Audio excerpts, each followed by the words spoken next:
Operation सिंदूर के बाद भारत पाकिस्तान के बीच हुए सीज फायर को लेकर कांग्रेस पार्टी और राहुल गांधी लगातार सवाल उठा रहे हैं। लेकिन हद तब हो गई जब राहुल गांधी ने एक रैली के दौरान ये कह दिया कि ट्रंप के इशारों पर नरेंद्र ने सरेंडर कर दिया।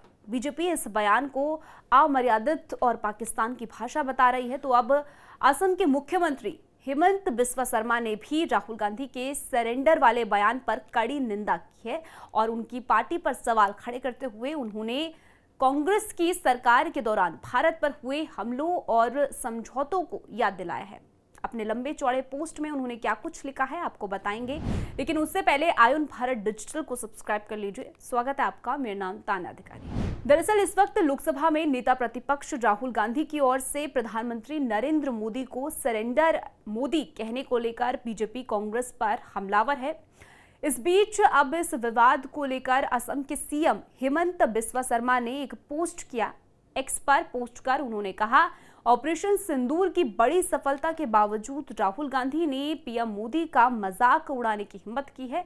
उन्होंने कहा, आइए उनकी याददाश्त को ताज़ा करते हैं कि किस पार्टी और परिवार ने भारत के हित और क्षेत्र को आत्मसमर्पण कर दिया है और अपने विश्वासघात से लोगों को धोखा दिया है। इसके बाद उन्होंने अपने पोस्ट के जरिए बताया कि कांग्रेस सरकार के समय में किस तरह से भारत पर हमले हुए और युद्ध के दौरान भारत के हिस्सों को दूसरे देशों को सौंप दिया गया। आखिर में उन्होंने कहा कि लेकिन वो काले दिन खत्म हो गए हैं। पीएम नरेंद्र मोदी के नेतृत्व में भारत याचना नहीं करता है। इसके अलावा केंद्रीय गृह राज्य मंत्री नित्यानंद राय भी कांग्रेस पर जमकर बरसे। उन्होंने प्रधानमंत्री को सरेंडर मोदी बोलने पर राहुल गांधी को खूब खरी खोटी सुनाई। आप सुनिए। राहुल जी ने सरेंडर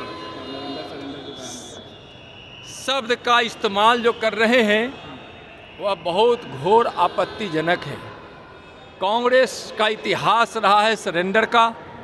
आतंकवादियों के सामने घुटने टेकने वाली कांग्रेस और उसके नेताओं ने जिस प्रकार से सरेंडर शब्द का उपयोग किया है, यानी राहुल गांधी जी जो कर रहे हैं, जिससे इस देश के सेना के शौर्य को, साहस को, उनके हौसलों को और उनके बलिदान को चोट पहुंचा रहा है।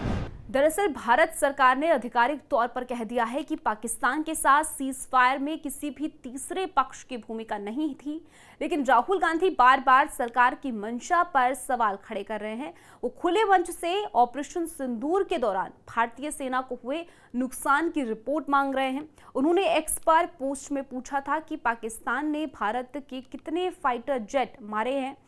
इसी तरह से उन्होंने विदेश मंत्री एस जयशंकर पर भी आरोप लगाया था कि उन्होंने ऑपरेशन सिंदूर शुरू होने से पहले ही इसकी जानकारी पाकिस्तान को दे दी। राहुल गांधी के ये सभी आरोप और सवाल ऐसे वक्त पे उठाए जा रहे हैं जब देश अब भी जंग के खतरे से बाहर नहीं आया है। सेना ने साफ तौर पर कहा है कि ऑपरेशन सिंदूर अभी खत्म नहीं हुआ है। ऐसे में राहुल गांधी और कांग्रेस को समझना चाहिए कि देश की अंदरूनी राजनीति अपनी जगह है और बाहरी खतरों से निपटने की बात अलग है। अगर देश सुरक्षित रहेगा तभी कांग्रेस या फिर भाजपा या कोई और दल सत्ता में आएगी।